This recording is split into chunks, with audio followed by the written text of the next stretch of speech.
down a session or connection. The two main areas of responsibility of the session layer are dialogue control and session administration. Dialogue control refers to the direction that data can travel through the medium. Three possible directions that data can travel are simplex, half-duplex, and full-duplex.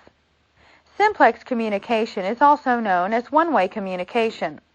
A good example of simplex communication is broadcast communication. This includes radio or television. Advantages of simplex communication include inexpensive hardware and no channel contention. Disadvantages include its limited one-way communication ability. In half-duplex communication, the communicating devices take turns talking. A good example of half-duplex communication is a walkie-talkie. The walkie-talkie can be either in transmit mode or in a receive mode, but it cannot transmit and receive at the same time. Advantages of half-duplex communication include the capability of two-way communication, and one channel can be used to both transmit and receive. Disadvantages of this type of communication are channel delay and also that only one communication device can transmit at a time. In full duplex communication, both communication devices are allowed to communicate at the same time. A good example of full duplex communication is a telephone conversation. Both parties have the capability to talk at the same time. For a computer network to allow full duplex communication, both communicating devices are required to have a physical or logical channel available for transmitting and another for receiving. Advantages of full duplex communication include the ability to communicate through the network in both directions at the same time. Disadvantages include more hardware than the other methods, and also the cost of hardware is more expensive. Session administration is a very important component of the session layer. The three steps of session administration are connection establishment, data transfer, and connection release. The first step in setting up a session is connection establishment. First, the entity that initiates the communication must meet certain security requirements. This includes a valid user ID and password. Connection establishment is also required to handle which entity begins the conversation, who talks first, and the management of the exchanged acknowledgments. The next step is data transfer. This is the real purpose of a session. Once this phase is reached, this means that all the security requirements have been met. The major task of data transfer is the actual transmission and reception of the data. The third step of setting up a session is connection release. This consists of the procedures that close the dialogue. Typing log out from a workstation is probably the most common type of connection release. Doing this ends the session in an orderly way and releases the resources on the service provider.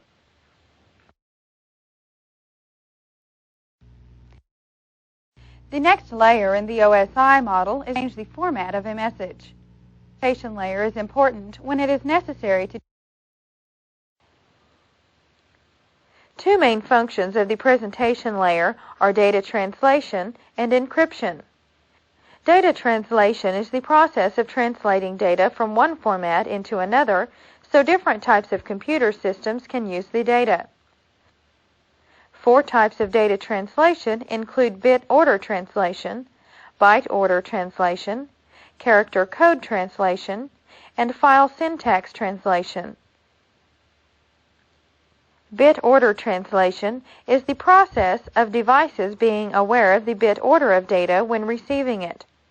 In order to interpret the data being translated, bit order translation must take the data as it is received and put it together into the correct order. Byte order translation is the same as bit order translation, but instead of bits being used, complex numbers can take up more than one byte.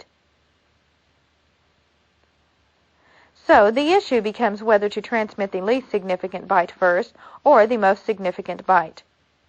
Character code translation translates data using different character sets to represent letters, numbers, and special characters. Two common character code sets are ASCII, or American Standard Code for Information Interchange, and EBCDIC, or Extended Binary Coded Decimal Interchange Code. File syntax translation is the process of interpreting data by the way computer systems store files. For example, a DOS computer stores files as one data file, while Macintosh computers store files in two parts, the data fork and the resource fork. Encryption is the process of encoding messages for security. Two encryption methods are private key encryption and public. Private key encryption is a method that uses one key. This key can be hard-coded into chipsets or established by network administrators. Devices that have the key are the only ones that can encrypt or decrypt messages. If a private key needs to be changed, then all devices with the old key need to be updated. Public key encryption is a method that uses two keys, a public key and a private key. A known value is combined with the private key to create the public key. Both keys are required to decode the messages sent this way. If the public key is discovered, it is no good without the private key.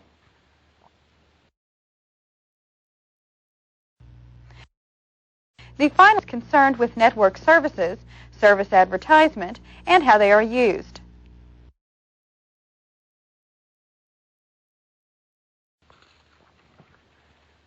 The two main goals of the application layer is service advertising and service use methods. Service advertising is the process of service providers making their services known to other devices on the network. Two types of service advertisers are active service advertisement and passive service advertisement. Active service requires that a service provider actively make its services known. This can be done by periodic broadcasts on the network. These broadcasts include the service provider's name and service address.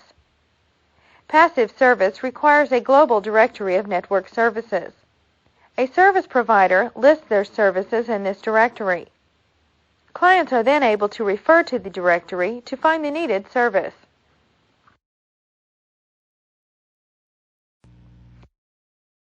Service located, and a connection has been established between the service requester and the service provider.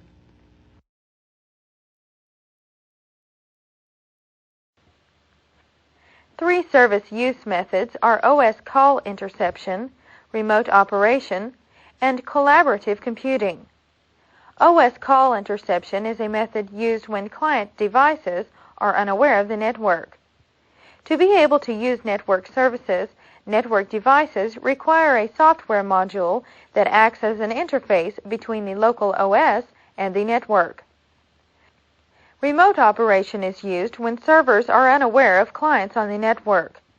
The clients are aware of the network and have the ability to request services. Service providers see a remote operation request as a request generated by its own system. Collaborative computing is an advanced method of sharing processing power between network devices.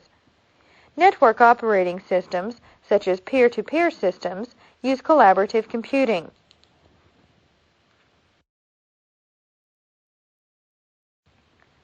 In this chapter, we started our discussion of the upper OSI layers. We began with the session layer. We learned about session administration. Next, we continued with the presentation layer.